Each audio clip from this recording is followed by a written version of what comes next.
कृष्णाय वासुदेवाय देवकीनंदनाय च नंदो गोपकुमाराय गोविंदाय नमो नमो।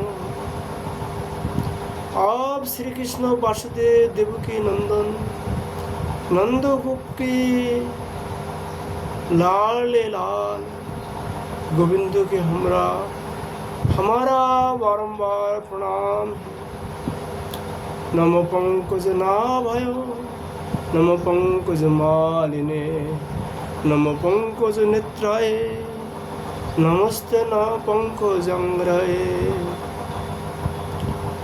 जिनके नाभि से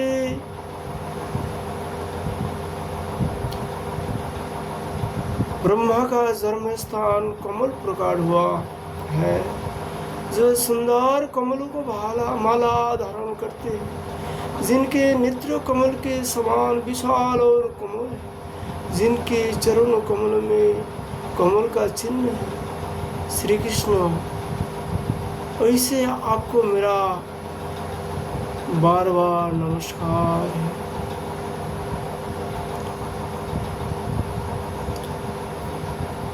श्री कुंती देवी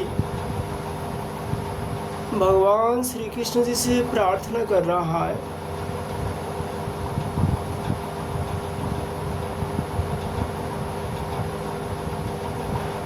विपदो सन्तु न शस्य तत्र तत्र जगद्गुरो भवत दर्शनं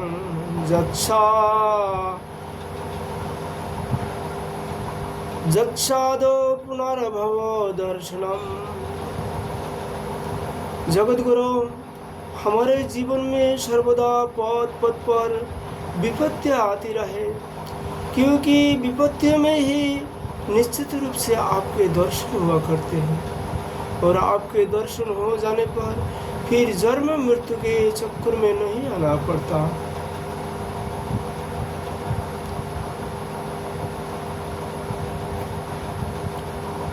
जन्म सज्जो श्रुतो श्रीभिरेदो मानामदो कुमार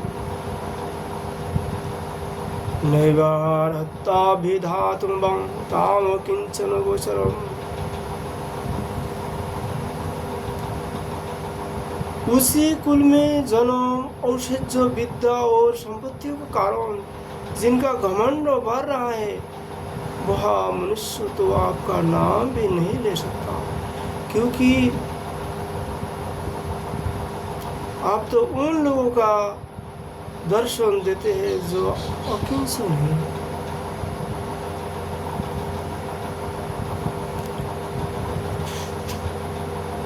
आप तो उन लोगों को दर्शन देते हैं जो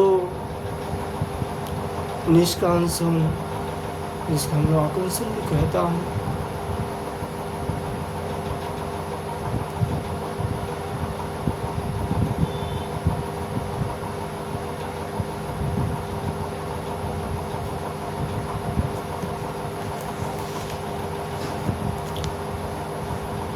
अहं बकिजयं स्थानकालकुटं जियं शया पायो दप्पोषादि लेवे गतिं तत्र चिन्तं ततन्नं कं वा दयालु शरणं व्रजम्। पापी पुतना ने अपने स्थानों में हलाहल विष लगाकर श्री कृष्ण के मार डालने को नियत से उन्हें दूध पिलाया था, उसको भी भगवान ने वह परम गति दी जो धाय को मिलनी चाहिए। उन भगवान श्री कृष्ण के अतिरिक्त और कौन दयालु है जिसकी शरण ग्रहण करे।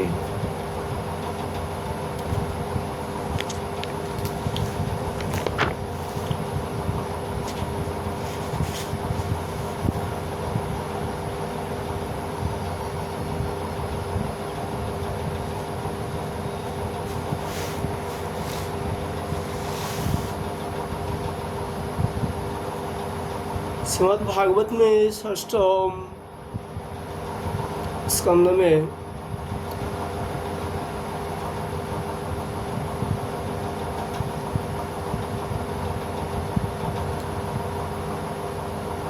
11वां अध्याय में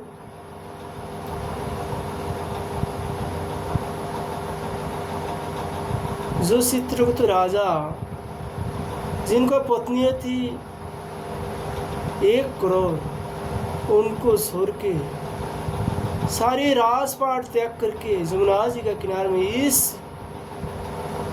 वृंदावन धाम में भगवान को दर्शन किया था। उन्होंने भगवान को पास इस प्रकार प्रार्थना किया, अहं हरतावपादैकमूलो दासनुदास भवितस्म भूयो मनो स्मृतासु पतेर्गुणानस्ते पुनित वाक्कर्म कर्तु कायो। प्रभु आप मुझ पर वैसे कृपा कीजिए कि अनन्य भाव से आपके चरण कमल के आश्रित सेवकों की सेवा करने का अवसर मुझे अगले जन्म में ही प्राप्त हो। प्राणवल्लभ मेरा मन आपके मंगलमय गुणों का स्मरण करते रहे, मेरी वाणी उन्हीं का गान करे और शरीर आपकी सेवा में ही संलग्न रहे। 6 स्कंद में 11वां अध्याय में 25 श्लोक में लिखा है, न नाकविष्टं न सापरमिष्टं न सार्वभौमं न रसदीपत्तं न अजुगसिद्धि पुनर्भवं वा समजसो त्वाभिहरस्व कांखे। सर्व सौभाग्य निधि,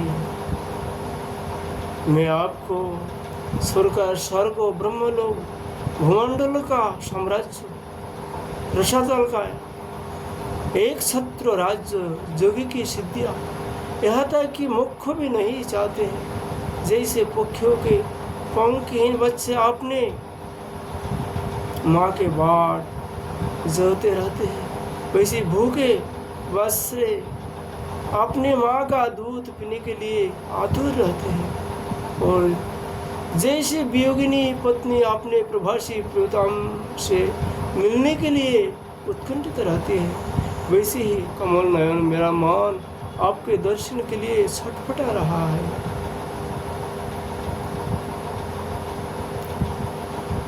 अजातो पक्खा इव मातरं खगा स्तन्नं यथा वत्सतरा खुदर्था प्रियं प्रियव विशितं विषण्णना मनो अरविंदखं दिदृक्षति त्वा।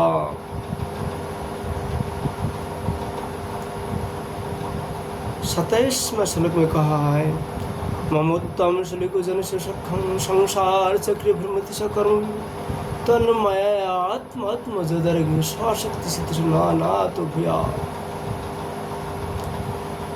प्रभु मैं मुक्ति नहीं चाहते हैं, मेरी कर्म के फलस्वरूप मुझे बार बार जन्म मृत्यु के चक्कर में भटकना पड़े, इसकी परवाह नहीं। परंतु मैं जहाँ जहाँ जाऊँ, जिस जुनी में जुनूं, वहाँ भगवान के प्यारे भक्तजनों से मेरी प्रेम मैत्री बनी रहे। स्वामी, मैं केवल यही चाहता हूँ कि जो लोग आपकी माया से देहो गेहो और स्त्री पुत्र आदि में आसक्त हो रहा है, उनके साथ मेरा कभी किसी प्रकार की भी संबंध न हो।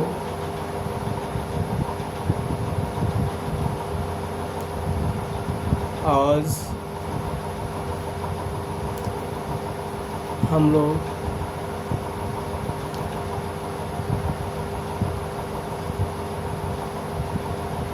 भागवत जी के माध्यम से थोड़ा बहुत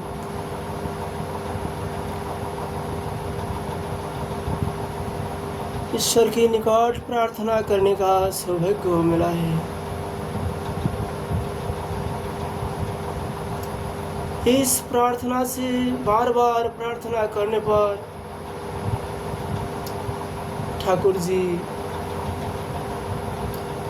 एक दिन अवश्य कृपा करते हैं। इसलिए इस प्रकार प्रभु का शरण में बार बार प्रार्थना करना प्रतिनियत अवश्य। आप लोग जहाँ से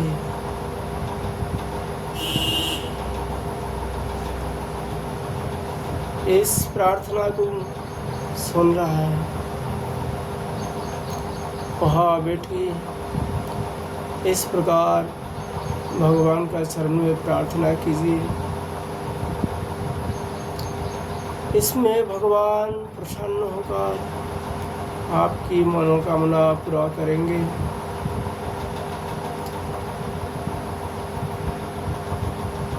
आज हम लोग भागवत जी का चर्चा यह है, विश्राम देता हूँ। राधे राधे।